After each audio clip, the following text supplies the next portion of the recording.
અને એ પછી અત્યારના આપણા વડાપ્રધાન શ્રી નરેન્દ્રભાઈ મોદી અને અત્યારના આપણા ગૃહમંત્રી શ્રી અમિતભાઈ શાહ અત્યારે સોમનાથ મહાદેવના ટ્રસ્ટી છે, શ્રી પીકે લહેરી ભૂતપૂર્વ મુખ્ય સચિવ ગુજરાત સરકાર એ ટ્રસ્ટી છે।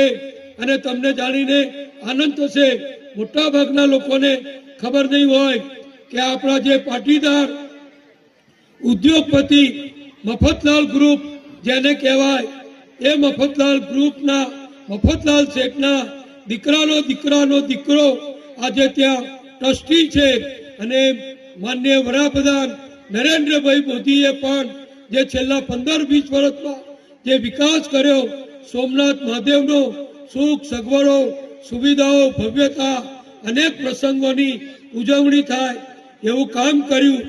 એને આજે જ્યારે ઉજવણી સ્વરૂપે 1000 વર્ષ પહેલા મોહમ્મદ ગજનીએ જે તોડ્યું હતું એ જ ભવ્ય સોમનાથ મંદિર વિશ્વની સમક્ષ માનનીય વડાપ્રધાન નરેન્દ્રભાઈએ આજે મૂક્યું છે। અને આજે જ ત્યાં ભવ્ય કાર્યક્રમો થયા, ઓમકાર થયા, મોટી મહાઆરતી થઈ અને અનેક પ્રકારના ધાર્મિક આયોજનો થયા।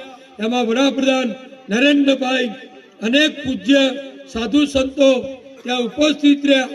એને આજે 1000 વર્ષથી આપણી હિન્દુ સંસ્કૃતિ સનાતન સંસ્કૃતિને જીવંત રાખવાનું કામ આપણે બધા કરોડો હિન્દુઓએ કર્યું અને એને શિરમોર કરવાનું કામ, દુનિયાને બતાવવાનું કામ કે તમે ગજનીઓ આવો કે ઔરંગઝેબો આવો, અમારા હિન્દુ ધર્મને અમારા સનાતન ધર્મને તમે કોઈ દિવસ કદી નુકસાન નહીં કરી શકો। હિન્દુઓ એક છે અને હિન્દુઓ સંગઠિત છે એ બતાવવાનું કામ આજે વડાપ્રધાને જ્યારે કર્યું છે એનો ઐતિહાસિક દિવસ આજે છે। એટલે તમને હવે ભવિષ્યમાં જ્યારે આપણો 72 સમાજ કોઈ સ્નેહ મિલન કરશે તો યાદ આવશે કે આપણે કડીમાં આ રિસોર્ટમાં